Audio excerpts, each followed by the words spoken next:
Imagine this. You're deep in a trench on the Western Front, 1916. The air is thick with damp earth, cordite, and fear. Rain has turned the world to mud, your uniform is soaked, and a bone-deep chill has settled in. Above, the sky is a starless black. The only sounds, distant artillery and the drip of water in your dugout. You haven't been warm or dry in weeks. A hot meal is a distant memory. But tonight, something's different. You and your mates huddle around a faint, warm glow. It's not a fire. Too dangerous. Instead, it's a battered tin can, flickering with a steady, smokeless flame. Balanced on top, another tin bubbles with bully beef and scavenged vegetables. The smell of hot stew fills the cramped space. This is a trench candle, your secret weapon against the cold, hunger, and despair. It's a testament to human ingenuity, a simple can, filled with scraps, that brings life-saving warmth. In this hellish landscape, these small comforts mean everything. The trench candle isn't just a stove, it's a morale booster, a symbol that you're still human. That small, flickering flame is the unyielding will to live, refusing to be extinguished by mud and madness. In the darkness, it's hope. To understand the trench candle, you have to understand the trenches themselves. They stretched for hundreds of miles, a nightmarish ecosystem of mud, misery, and death. Mud was everywhere, swallowing duckboards, equipment, even men. Constant wetness led to trench foot, rotting flesh, gangrene, amputation, dry socks, impossible, fires, forbidden. The cold was relentless. With only a wool greatcoat, men suffered frostbite and hypothermia. Rations were basic, bully beef, hardtack, jam. Always cold, always demoralizing. Hot food was a luxury. By the time it reached the front, it was cold again. Hunger gnawed at you, draining your strength. On top of this, the psychological strain. Death was everywhere. Snipers, shells, gas. The order to go over the top. The noise never stopped. Nerves frayed to the breaking point. In this world, any small comfort you could create was vital for survival. The trench candle was more than a tool. It was a lifeline. It gave soldiers a measure of control, a way to fight back against the misery. In the trenches, that meant everything. In most survival situations, fire is your friend. In the trenches, it could get you killed. The enemy was just a few hundred yards away, always watching. A flicker of light or a wisp of smoke was all it took to draw sniper fire or artillery. Open flames were strictly forbidden. The risk was too great. Early in the war, soldiers tried small stoves with solidified alcohol, but supplies ran out fast. The need was clear, a heat source that was silent, smokeless, and nearly invisible. Soldiers turned to the junk around them, empty tins, cardboard, grease from rations. They saw potential in what others would call rubbish. The trench candle was born from this desperation and creativity. It was a solution hiding in plain sight. With the right idea, trash became treasure. The trench candle was that spark of ingenuity. It changed everything.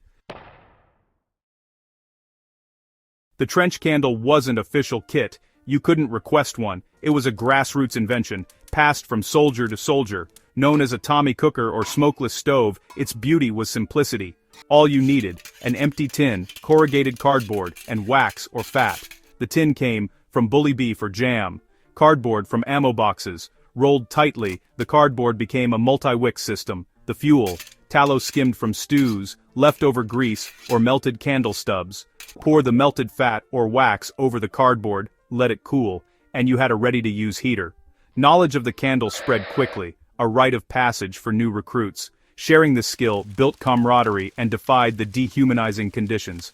Every candle was an act of survival and solidarity. It was more than a stove. It was a way to reclaim a bit of humanity. In the trenches, that mattered. The trench candle was survival, shared. Here's how you'd make one. A skill every survivalist should know. Start with a clean, low, wide tin can. Cut a strip of corrugated cardboard just shorter than the can's depth. Roll it tightly into a dense spiral and jam it into the tin. This creates a multi-wick system with a huge surface area for burning. Melt wax, tallow, or even bacon grease, whatever you have. Pour the liquid over the cardboard, saturating it and filling the can. Let it cool and solidify. The cardboard, now locked in wax, acts as the perfect wick. To use, light the top surface. It may take a moment, but soon you'll have a steady bluish flame. It burns low, smokeless, and hot. place a tin of water or stew on top, and you've got a makeshift stove. It's simple, reliable, and made from trash. In a pinch, this little device can mean the difference between misery and survival. The trench candle is a masterclass in resourcefulness. Anyone can make one. The trench candle was stealthy engineering at its best. Unlike a wood fire, it produced almost no smoke and very little light. The secret wax burns cleanly, and the cardboard surface area ensures efficient combustion. No smoke meant no target for enemy artillery. The flame was low and blue, hugging the can, nearly invisible from above. It was the wax vapor burning, not the cardboard itself. All the energy went into heat, not wasted as light or smoke. You could boil water, heat food or dry socks, right in the trench. It was a small but powerful stove. Created by necessity, it was a marvel of applied physics. No scientific training, just the will to survive. The trench candle was a lifesaver.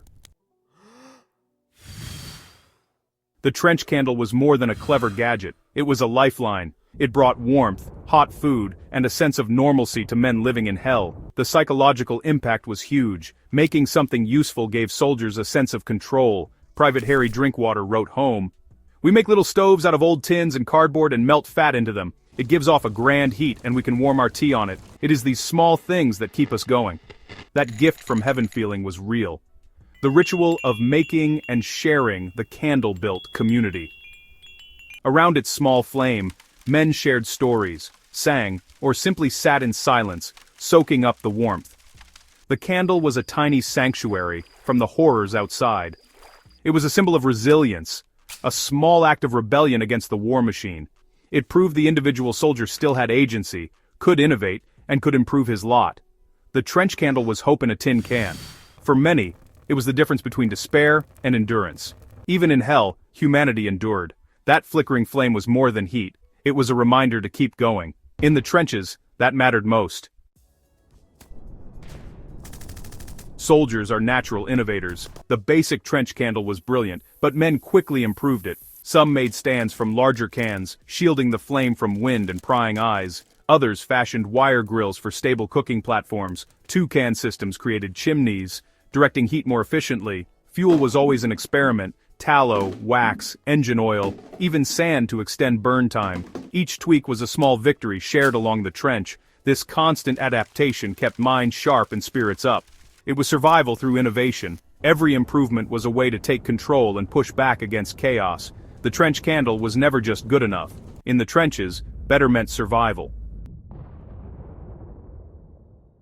The trench candle's legacy didn't end with the war. Its principles are timeless, simple, effective, and resourceful. Today, survivalists call them buddy burners, but the design is the same. In emergencies, they provide hours of heat and light. Campers and preppers use them for cooking and warmth. All you need, a tin can, cardboard, and wax. The lesson: resourcefulness is your greatest asset. It's not about fancy gear, it's about using what's around you. The soldiers had rubbish. They turned it into a tool that saved lives. That mindset is the heart of survival. See a can as a stove, cardboard as a wick. The trench candle is more than a historical artifact. It's a symbol of human creativity. Even in darkness, a small idea can make all the difference. That flicker of hope still inspires us to never give up.